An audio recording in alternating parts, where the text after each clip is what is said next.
Welcome back to the channel. I am really excited for today's video. I'm headed to the range to go shoot for the very first time a Model 70 Super Grade Maple in 270 Winchester. I have a lot of high hopes for how this gun will shoot. I know it already shoots well, so what we're shooting today is some hand loads with the 130 grain Accubond. The owner of the rifle wants to see how the 130 Accubonds shoot. Also, just for kicks and giggles for me, I loaded it up with the 165 Accubond long range, and I'm really excited to see how it shoots. I also am bringing the Mark V Deluxe, doing further load development for the 340 Weatherby. Should be a fun day. I put on a lot of weight. Stress will do that.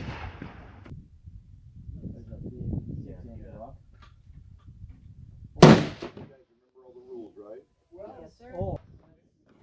Right above. Very good.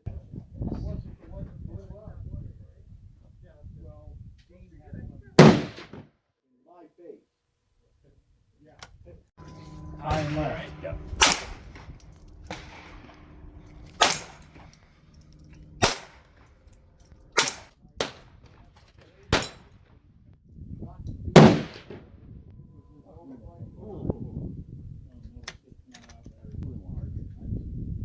Yeah, well, that's all right. I kind of like that new plate on it. Yeah. Not much.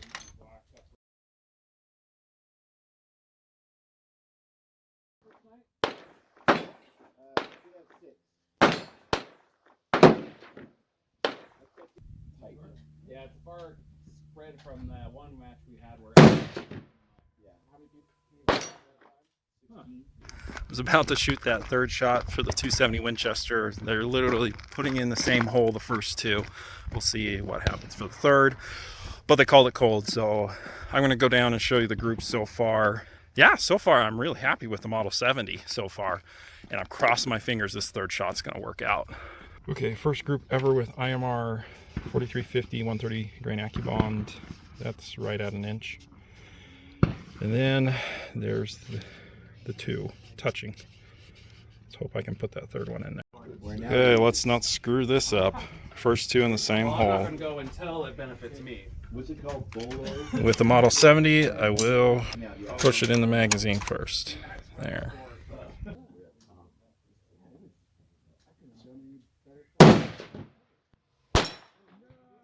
There's a common belief on YouTube that in order to have mono bullets to shoot decently well, you need to shoot them in a non-fouled barrel with previous, whether it was cup and core or bonded bullets. You really want to have a clean barrel before you start doing mono bullet load development. It hasn't really been my experience, so we're going to put it to the test today.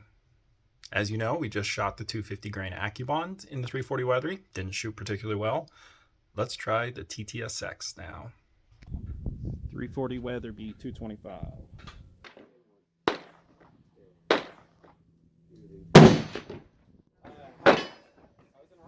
Yeah.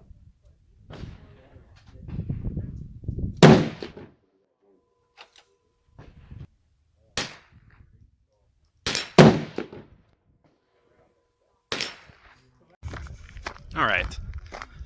I'm not sure if it proves that you can get good groups with a mono bullet after fouling it with a cup and core or a bonded bullet, but for what it's worth, this is about what the 340 Weatherby shoots. On its best days, it's 0.6, 0.7. A good day, it's right around MOA, which what I just got.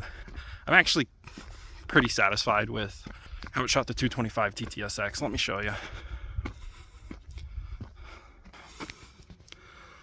Okay, so yeah, I don't know, that might be a little over an inch, but not too shabby. With a fouled barrel with the bonded bullets.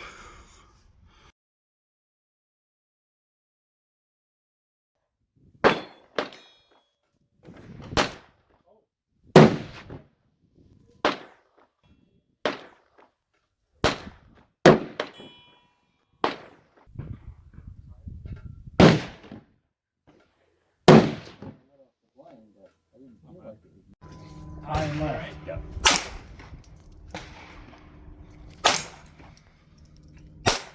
.340 Weatherby, 250 Accubond.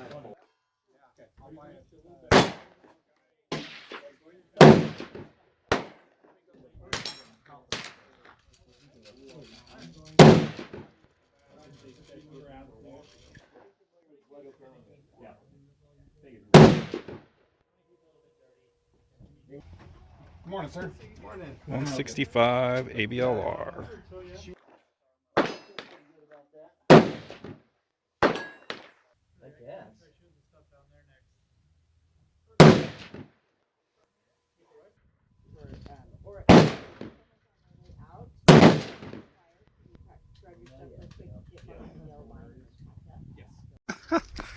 Of course, the 270 Winchester is going to like the 165 ABLR the most.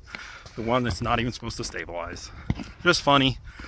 And then I'm really happy with that 340 Weatherby with the 250 Accubond. It's subbing him away, which is good for me. That gun's tough to shoot. Okay, that's the 165 ABLR. I don't know, that's probably 0.6, maybe at most 0.7, 2 in that hole. Really good from the 270. And then the 250 Accubond with H4831SC. I'll take that, guys. That's good enough for me. And it's going to be going pretty darn fast. I'll have to test the velocities next with it. Just got back from the range and just got done measuring all the groups. And the 270 shot better than I thought it would. I was originally thinking this was around 1 MOA, but turns out it's a 0.892 inch group with 53 grains of IMR 4350. It's not too shabby. And then the real bummer was this group.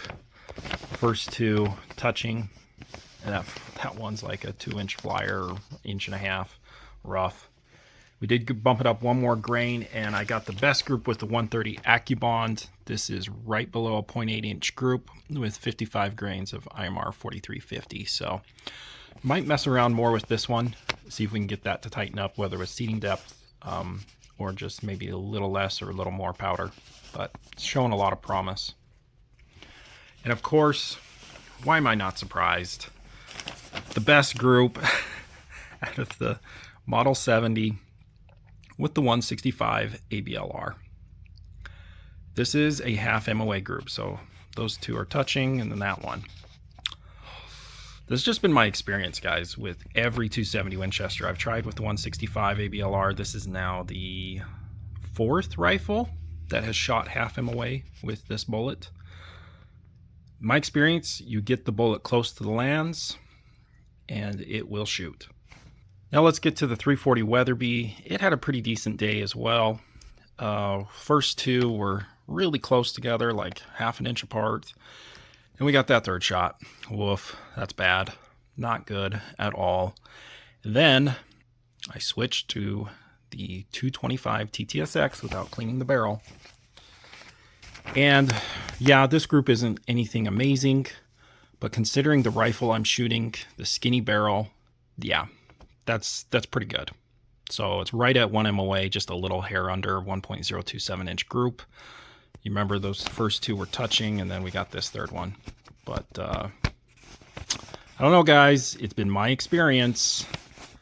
I don't have to clean the barrels of my guns to get the mono bullets to shoot after shooting bonded or cup and core bullets. Just my experience. Okay. And the highlight of the day for me, because I really like the 250 Accubond, and I was wanting more speed in it than what N560 was giving me. 0.8 inch group, 84 grains of H4831SC. Yeah, this is going to be great. I'm hoping for at least 2,900 feet per second with this load, probably a little bit more. We are on the upper end with H4831SC. Let's briefly talk about my first experience with the Model 70 Super Grade Maple. It's great. It's a really cool gun, and you guys know it's pretty with this fiddleback.